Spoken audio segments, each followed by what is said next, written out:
Time now for your forewarned weather with Seth Sanders. Back to ABC 4 News. Seth, as our producer told us, we're doing things a little bit differently this segment. Usually we start off with a few stories before we go into weather, but I would argue that weather has been probably the biggest story in Utah all month long as we're seeing those record high temperatures and record low snow levels. Yeah, it's a nasty combo. We have the record low snow and the record warm temperatures, but we've had precipitation. That's the problem because it is helping melt some of that snow in some of these areas. If you're in the Wasatch Back, you probably don't even have snow on the ground. Here's a live look from our Black Desert Resort sky cam. Moist down there as well. We have overcast skies and a couple of showers in that region, and it's been a windy day as this storm system skims us. Daytime winds were really whipping. They are calming down a little bit right now, but they were gusty. 43-mile-an-hour wind gust was recorded earlier in Salt Lake Delta, clocking a 53-mile-an-hour wind gust, 40s in the West Desert, 41 miles an hour in Hanksville. Really breezy day across the state. As we take a look outside the ABC4 studio, you'll see the Colonial flag is still whipping a little bit, but it's not quite as bad. However, you do want to use a little extra hairspray if you're going to be outside today. 54 degrees in Salt Lake right now, 52 in Provo. Ogden, temperatures are falling pretty quickly at 46, 41 degrees in Logan, and St. George just broke into the 50s from the 60s. Our radar shows that moisture up here in northern Utah. Right now, it's mainly in the higher terrain, Cache Valley, and the northern end of the Wasatch Front.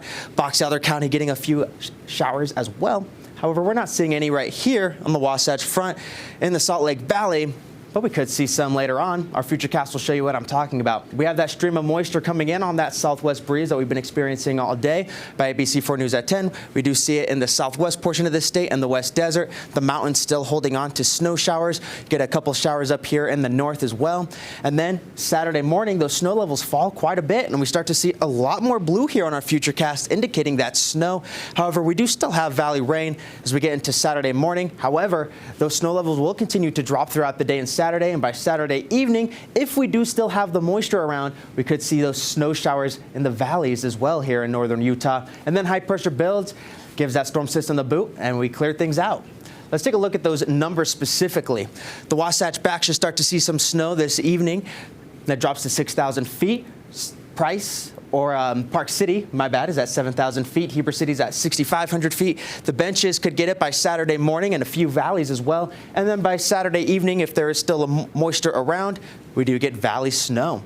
We do have winter weather advisories in effect for the mountains. The northern mountains expires at 5 a.m. Sunday, but the central and southern mountains, that expires a little bit earlier on 5 p.m. Saturday.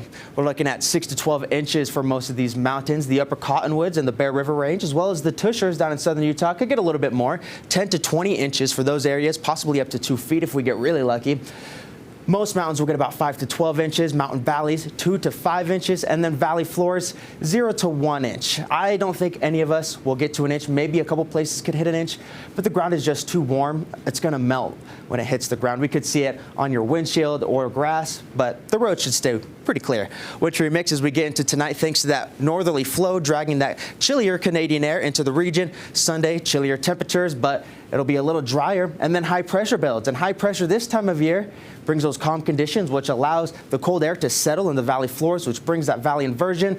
But then it clears on out as moisture makes itself known this time next week as the system comes in from the southwest. Regional forecast for tomorrow shows we are going to be above average, but much, much cooler than we've been over the past few days, with isolated rain and snow showers expected across the state. Isolated showers for St. George with a daytime high of 51 degrees, clears on out for your Sunday, and then slight chance on your New Year's Day with the daytime high of 53 degrees and rain showers with windy conditions this time next week.